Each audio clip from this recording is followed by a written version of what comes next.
7 experienced military divers surfaced with shattered nerves. 3 never returned to the dark water. The official logbook was locked away forever. Lake Baikal swallowed their secret underwater mission in the freezing winter of 1982. A routine Soviet deep water exercise at 50 meters down encountered a completely impossible physical presence. They were highly trained for icy depths and total darkness. Yet classified military records list their aborted dive under unexplained psychological trauma. Nitrogen narcosis easily explains individual hallucinations. But what explains 7 trained men seeing the exact same creatures without diving gear?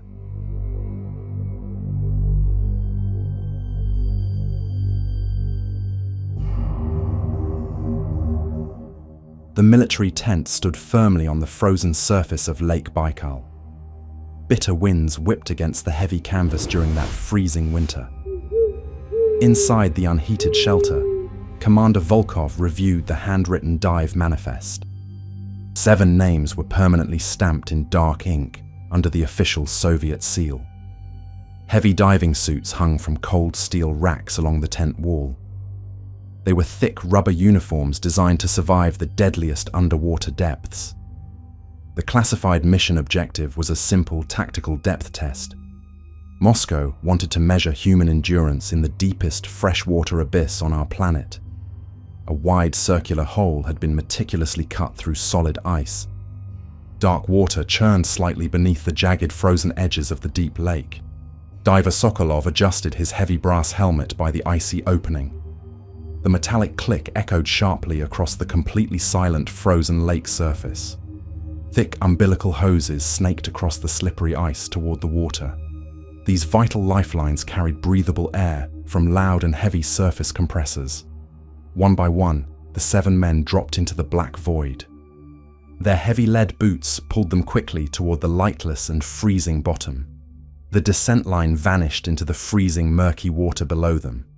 Surface monitors showed their depth dropping steadily toward the 50-meter mark. Down in the abyss, visibility was restricted to a few short meters. Strong underwater flashlights cut narrow beams through the suspended dark aquatic sediment. The water temperature hovered dangerously close to the freezing point. Even inside thick thermal layers, the biting cold penetrated their tired human bones. Commander Volkov watched the pressure gauges closely back inside the tent. The needles held perfectly steady at the planned and authorized operational depth. Static hissed through the wired communication system, connecting the submerged divers. Sokolov reported reaching the target ledge in a calm and professional voice. The underwater rock formation was covered in slippery dark green algae. The 7 men established their defensive perimeter along the submerged stone wall. Everything followed standard Soviet military protocols for the first 10 minutes. They moved slowly across the ledge, testing their incredibly heavy mobility gear. Then a sudden shadow crossed the bright beam of Sokolov's flashlight. It moved much faster than any normal deep water fish ever could. He turned his heavy brass helmet toward the dark open water. Another large shape darted past the extreme edge of his limited vision. Static crackled loudly over the surface communication speaker inside the tent. A confused voice frantically reported unauthorized movement just outside the light perimeter. Volkov leaned closer to the metal microphone on his wooden desk. He firmly ordered the dive team to identify the unknown targets immediately. Down in the dark water, the 7 men formed a tight circle. They aimed their bright underwater flashlights into the pitch-black unknown void. 3 distinct figures swam slowly into the edge of their artificial light. They were roughly human in shape, but impossibly large and incredibly fast. The creatures measured almost 3 meters from head to webbed toe. They glided effortlessly through the freezing water without any visible mechanical propulsion. None of the strange figures wore any thick thermal protective suits. Their pale skin reflected the bright flashlight beams like polished white stone. Even more impossible was the total lack of breathing apparatus.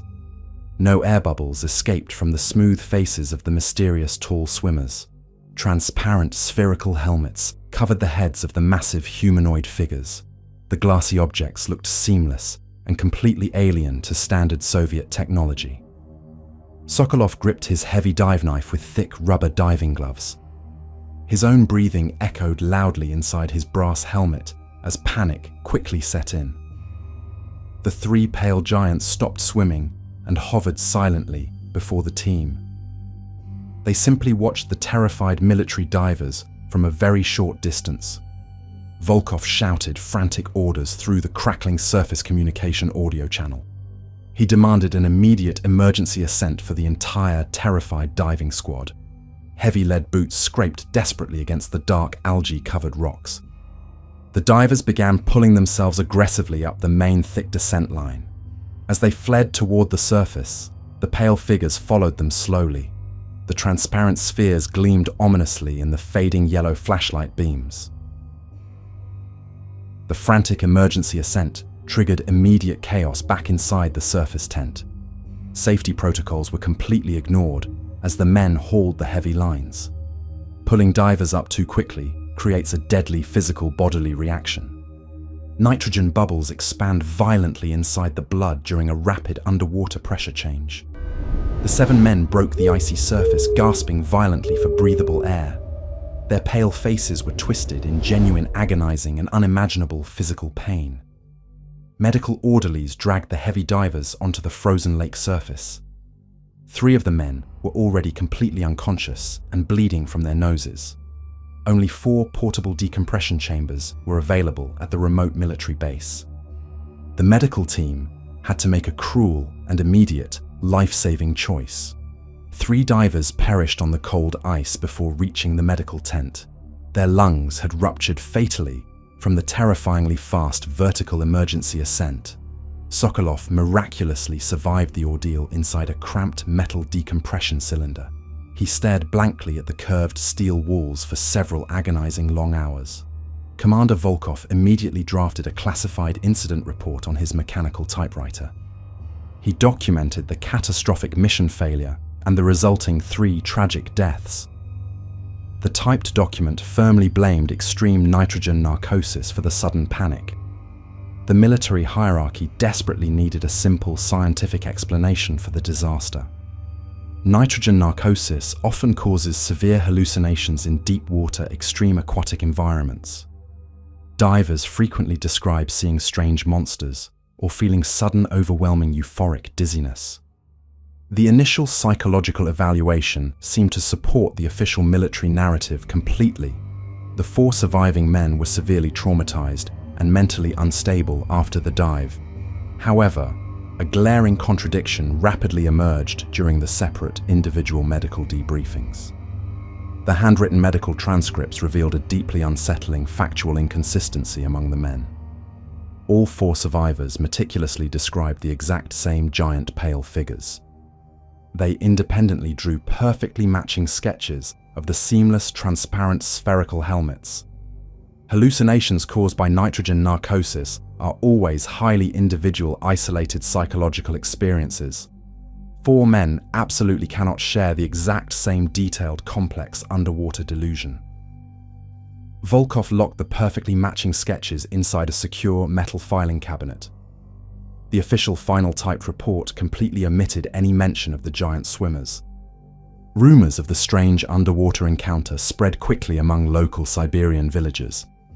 Fishermen spoke quietly about ancient water spirits aggressively guarding the deep, freezing lake.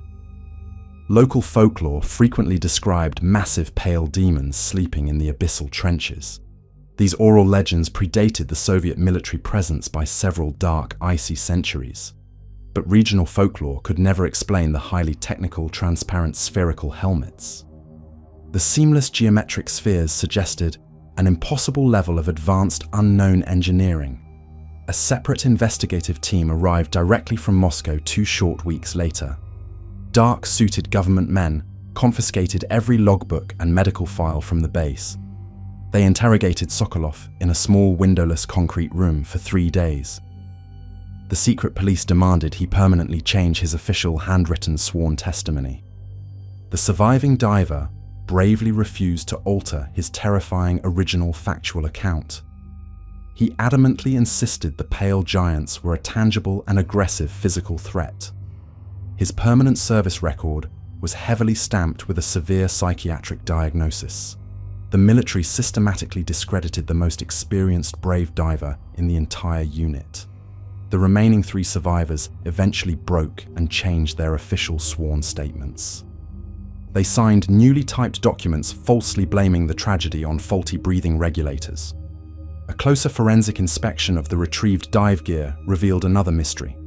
The heavy rubber umbilical airlines showed distinct and highly unusual deep scratches. The thick rubber material was designed to withstand jagged underwater sharp rocks.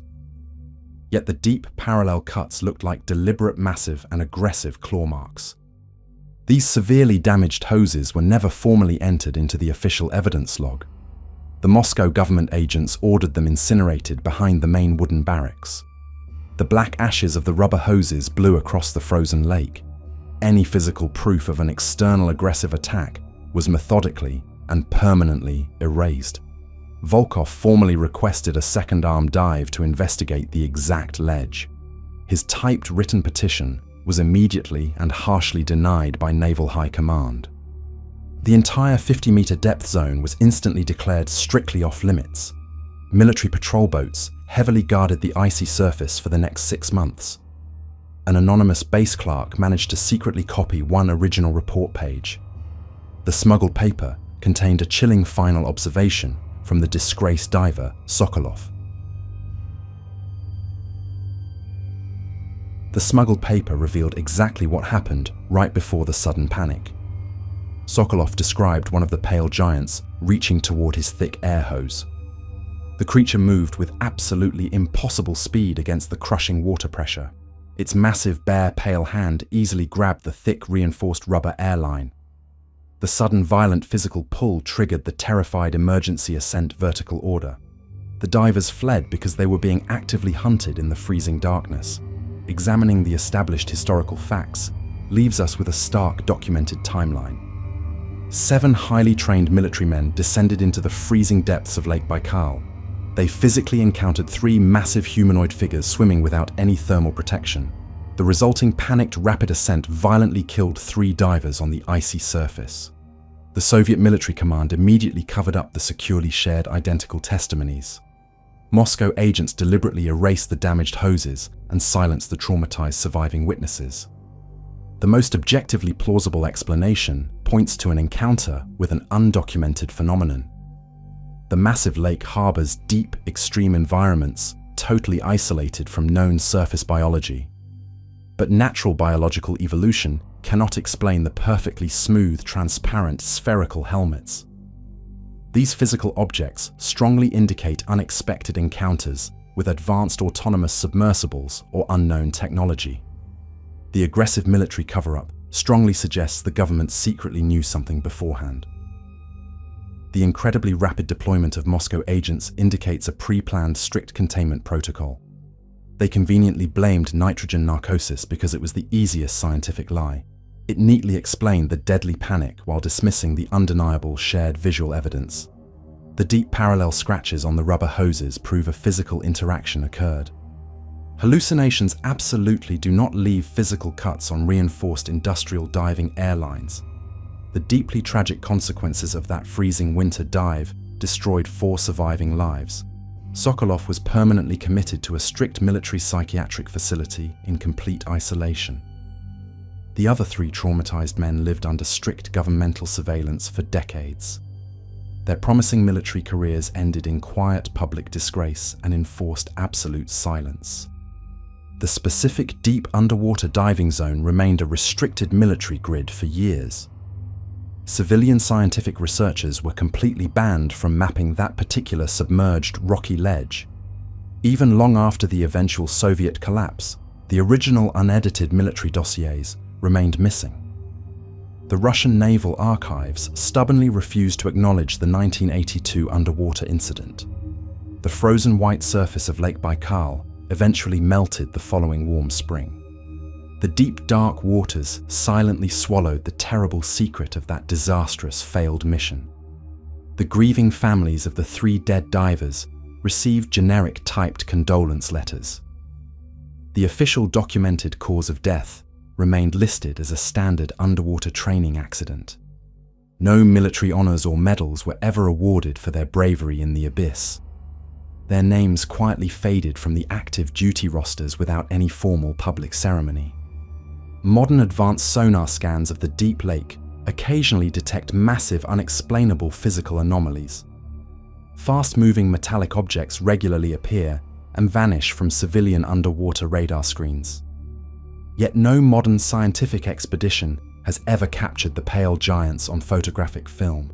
The freezing, impenetrable darkness effectively hides whatever entity sleeps in the deep abyssal trenches. The original detailed sketches drawn by Sokolov remain securely locked in a secret vault somewhere. Only the smuggled single paper page conclusively proves his terrifying handwritten final testimony. The heavy brass military diving helmets from the tragic mission were eventually quietly scrapped. The valuable physical evidence was melted down into useless, heavy blocks of industrial metal. The deep underwater stone ledge at 50 meters remains completely undisturbed today. Algae continues to slowly grow over the silent, dark rocks in the freezing cold. The enduring mystery of the 3 pale aquatic giants survives in quiet, fearful whispers. The deep lake firmly protects its ancient secrets behind freezing water. The strict military achieved their primary operational goal of complete institutional silence. The profoundly embarrassing failure was aggressively erased from the proud Soviet naval history books. The completely fabricated official narrative protected the public reputation of the diving commanders. Truth was ruthlessly sacrificed to meticulously maintain the illusion of total military control. The 3 deceased men unfortunately paid the ultimate price for that institutional illusion. Their vulnerable lungs violently ruptured while desperately fleeing an impossible threat in the darkness. The surviving men unjustly lost their minds and their honorable military careers. The powerful institution they faithfully served actively worked to completely destroy their personal credibility. A government is fundamentally supposed to protect its loyal soldiers from unknown hostile threats. Instead, the cowardly commanders actively chose to bury the evidence and blame the victims. If the threat was just an illusion, why did the institution destroy the physical evidence?